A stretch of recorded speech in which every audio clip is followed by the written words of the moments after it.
에베소서 3장 8절에서 13절 말씀입니다. 모든 성도 중에 지극히 작은 자보다 더 작은 나에게 이 은혜를 주신 것은 측량할 수 없는 그리스도의 풍성함을 이방인에게 전하게 하시고 영원부터 만물을 창조하신 하나님 속에 감추어졌던 비밀의 경륜이 어떠한 것을 드러내게 하려 하심이라. 이는 이제 교회로 말미암아 하늘에 있는 통치자들과 권세들에게 하나님의 각종 지혜를 알게 하려 하심이니 곧 영원부터 우리 주 그리스도 예수 안에서 예정하신 뜻대로 하신 것이라. 우리가 그 안에서 그를 믿음으로 말미암아 담대함과 확신을 가지고 하나님께 나아감을 얻느니라. 그러므로 너희에게 구하노니 너희를 위한 나의 여러 환난에 대하여 낙심하지 말라. 이는 너희의 영광이니라. 아멘. 할렐루야. 오늘도 좋은 날입니다. 에베소서 3장 8절에서 13절 말씀 묵상입니다. 오늘은 고난조차 감사하는 마음이라는 제목으로 말씀을 나누도록 하겠습니다. 지금 바울은 감옥에 갇혀 있습니다. 그런데 그의 고백을 들어보면 그는 조금도 원망하는 마음이 없습니다. 오히려 하나님께서 자신을 불러 이방인들에게 복음을 전하는 특권을 주신 그 은혜에 감사하고 있습니다. 이전 7절 말씀을 살펴보면 그가 감옥에 있다는 생각이 전혀 들지 않습니다. 하나님의 은혜의 선물을 따라 내가 일꾼이 되었다. 사실 감옥살이라는 것이 언제 어떤 모습으로 죽게 될지 모르는 현실입니다. 그런데 바울은 감사와 은혜로 충만합니다.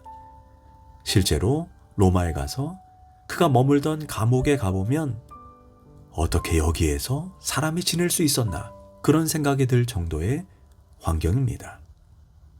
바울은 하나님 때문에 고난을 당하면 미래에 하나님 앞에 가서 면류관이 있습니다.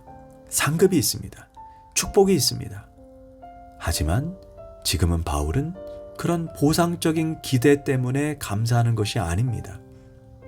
지금 당하고 있는 현재의 고난 그 자체를 감사하고 있습니다.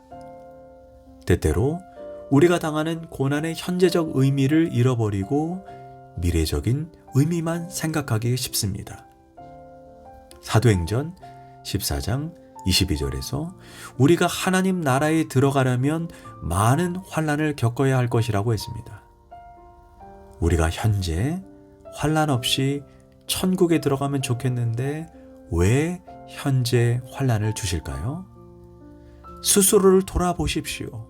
나라는 존재가 일이 잘 되고 형통하고 성공할 때 바른 믿음으로 살아갈 수 있는 사람입니까? 환난과 핍박이 없이 내가 올바른 사람이 될 수 있습니까? 바울 스스로도 내게 육체의 가시가 있기에 내가 겸손해질 수 있다고 인정했습니다. 현재 환난이 있기에 내가 겸손해지고 현재 환난이 있기에 내가 진실해지고 천국을 지향하는 사람이 되는 것입니다. 그래서 현재의 고난조차 감사함으로 수용하고 받아들일 수 있는 것입니다. 그러기 위해 우리가 갖추어야 할 두 가지 태도가 있습니다. 첫째는 겸손해야 됩니다. 우리가 아무리 고난을 당하고 비난을 당한다 해도 내가 그 고난의 성격보다 더 겸손해지면 사실 아무 문제가 없습니다. 또한 어떤 사람이 나를 비난한다고 합시다. 내가 이렇다 할 잘못도 없습니다. 그 비난보다 내가 더 낮게 내려앉고 보면 분할 것도 억울할 것도 없습니다. 예수님은 전혀 죄가 없으신 분입니다. 그런데도 억울하게 누명을 쓰고 고난을 당하셨지만 예수님은 참으셨습니다. 하지만 우리야 워낙 죄인인데 이런 죄인이 고난 좀 당한다고 해서 사실 억울하고 분할 것이 있겠습니까? 이처럼 아주 겸손해지면 그 고난 마땅하고 말고요. 나는 그보다 더 큰 죄인이니까 이렇게 생각하면 아무런 문제가 없습니다. 요새는 너나 할 것 없이 왕자병, 공주병 때문에 말썽입니다. 별것도 아니면서 잘난 척하고 꿈틀거리는 것이 문제입니다. 아주 발바닥이 땅에 닿을 만큼 내려앉아 보면 문제될 게 하나도 없습니다. 바울은 스스로를 8절에서 모든 성도 중에 지극히 작은 자보다 더 작은 자라고 최상급을 사용하여 자신을 낮춥니다. 그러니 모든 상황에 감사뿐입니다. 우리가 너무나 잘 아는 아브라함 링컨이 있습니다. 그는 정규 교육을 받아본 적이 없습니다. 그런데 그는 독학에서 변호사가 되고 상원의원이 되고 대통령까지 되었습니다. 그리고 동서고금에서 가장 존경받는 어른이 되었습니다. 그의 인생 철학이 이러했다고 합니다. 누구를 만나든지 모든 경우에 저 사람은 나의 선생이다. 나는 저 사람으로부터 배운다 하는 그 생각으로 살았다고 합니다. 좋은 사람이든 나쁜 사람이든 누구를 만나면 저 사람을 통해 내가 배운다. 항상 배우는 마음으로 살았다는 것입니다. 그런데 변변치 못한 사람은 항시 가르치려고 만듭니다. 배울 것이 없다고 생각하는 교만, 그것이 망조가 아닙니까? 누구를 만나든지 저 사람은 나보다 크다라고 생각한다면 우리는 모든 사람에게 배울 수 있고 어떤 상황에도 감사할 수 있습니다. 둘째, 사명의 중요성을 알아야 합니다.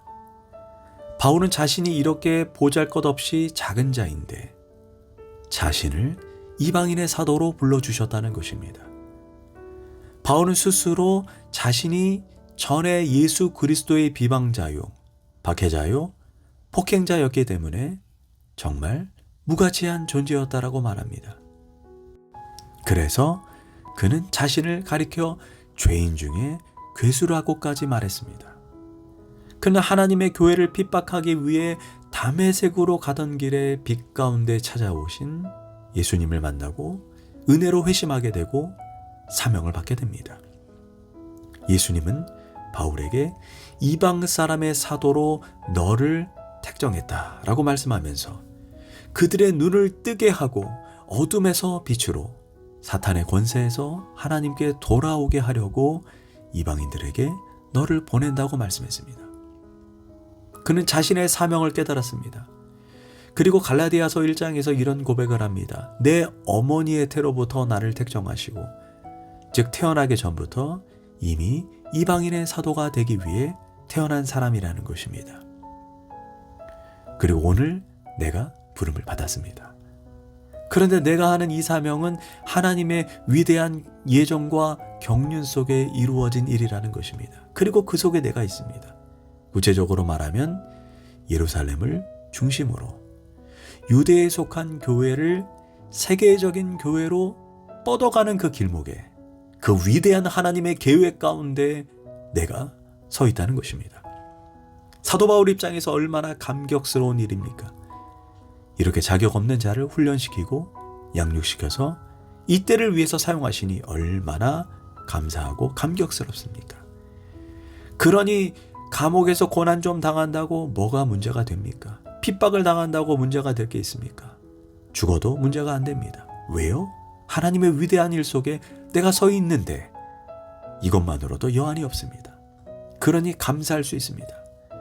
이 사실을 아니 구원받은 것도 감사하고 사명을 받은 것도 감사하고 투옥된 것도 옥고를 치르는 것도 감사요 은혜인 것입니다. 마지막으로 바울은 13절에서 이렇게 고백합니다. 그러므로 너희에게 구하노니 너희를 위한 나의 여러 환난에 대하여 낙심하지 말라. 이는 너희의 영광이니라. 즉 내가 당하는 환난에 대해서 낙심하지 말라는 것입니다. 내가 감옥에 있다고 그러다가 죽을지 모른다고 걱정하지 말라는 것입니다. 내가 순교한다고 슬퍼하지 말라는 것입니다. 왜 그렇습니까? 이는 너희의 영광이니라. 이게 무슨 말입니까? 먼저 순교하면 바울 자신에게 영광입니다. 그리스도의 이름으로 고난을 당하는 것은 그리스도인으로서 최대의 영광이 아니겠습니까? 더구나 예수를 위해 죽을 수 있다면 이것보다 더 큰 영광은 없습니다. 이런 점에서 바울에게 영광입니다.